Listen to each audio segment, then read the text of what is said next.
Okay, so yeah, normally I don't do videos like this, but you know, figuring this is a 2010 Crown Vic and this is my baby, I figured I'd show it off. Yes, those are actual wigwags. You can hear them clicking in the background.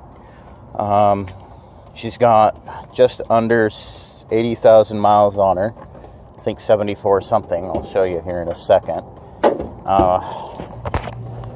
Hang on.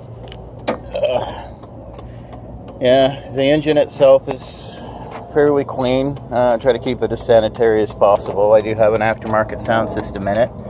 The clicking that you hear is from the relays and stuff like that to get the flashers working. One of the things I did do when I first initially got the vehicle was remote start.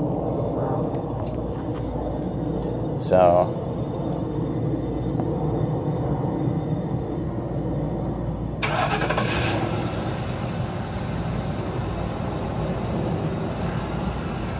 okay.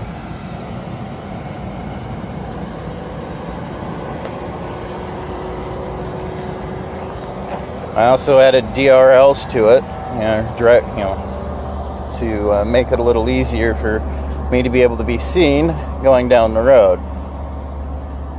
Now, a couple of the other things I did was I added AMSOIL, which, being $80 for an oil change, it lasts about 25,000 miles. And as you can clearly hear, the engine is absolutely silent. Okay. The aftermarket sound system I added myself. It's got two Rockford Fosgate Prime 6 1/4 in the front, and then two Blaupunkts. I'm not sure exactly what model. Yeah. Well, here we go. The VX693. So I got a pair of those in the back. I had to make the hole a little bit bigger to get it to fit, but it worked. Okay. There's my stereo. And the switch for the lights, hang on, I have to kind of put you like this, sorry. For the flashers, it's right there. That one is for the remote start system, so that way if the hood is up, the car won't start. I tend to keep that off because, well, when I'm working on it, it tends to make it a little easier to start it without ever having to get inside the vehicle. Okay. Pardon for my car being dirty. It's well used and loved. I've had this vehicle for about 6 months, and I absolutely enjoy it.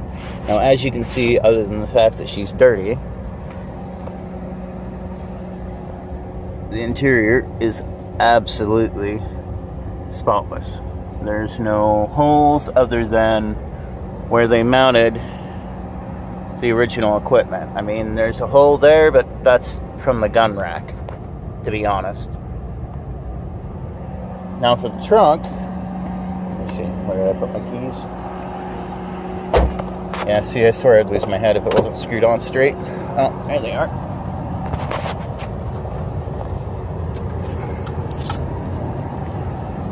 Now, what came with it, again, like I said, I installed this myself.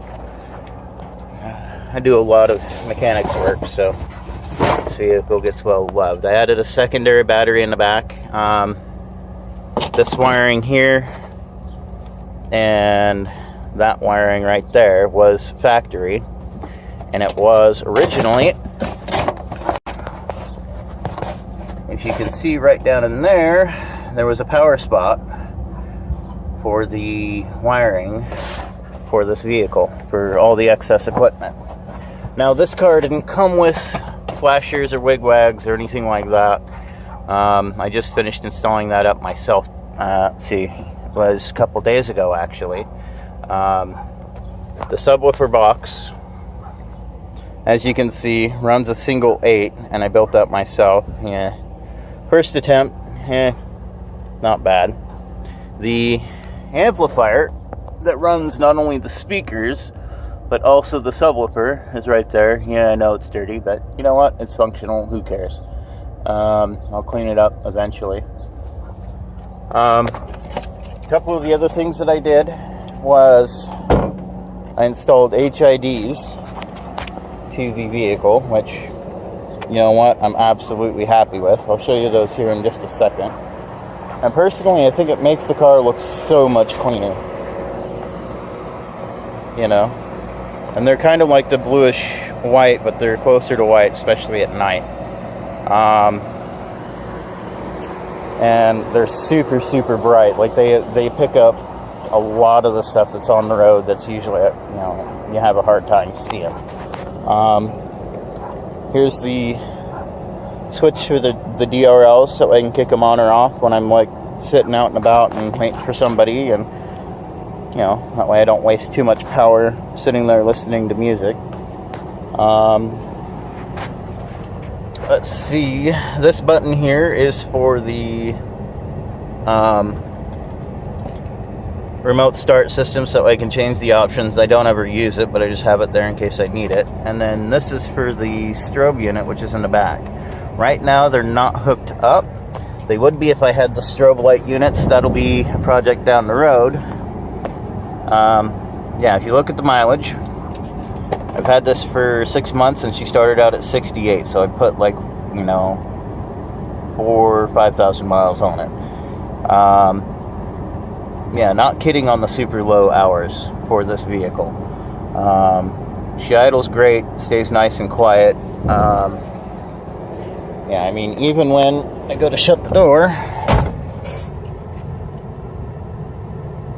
Okay, let me kick off the AC.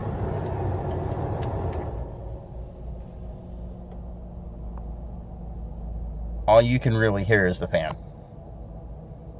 Okay, that's it. The sound system itself is probably about 600 or 700 watts, if not more. But with the way it hits, it's loud enough to where if somebody were sitting next to me and I had it up full blast, this vehicle would not. Yeah, you wouldn't be able to hear each other. So yeah, that's an update on my car. Figured, you know, being in the Panther forum and all that would make more sense. A couple of the things that I'm going to do here eventually is I want to change the vehicle from, you know, the white color to kind of like a purple metallic, like royal purple metallic. Put purple LEDs on the underside of the car. Also switch out the headlights and taillights for the LED and projector style. Don't get me wrong, I like the rims and tires. They're pretty tough, but I will tell you, if you get them about 40 psi, they will, they tend to lose grip. This car has the 355 rear end with no traction control and an LSD. So yeah, I mean, it's a fun car to hoon around, but it's not one to take lightly. So yeah, hope you enjoyed that. And again, you know, I mean, I really do like this car, so feel free to comment or whatever on this posting if you want more info.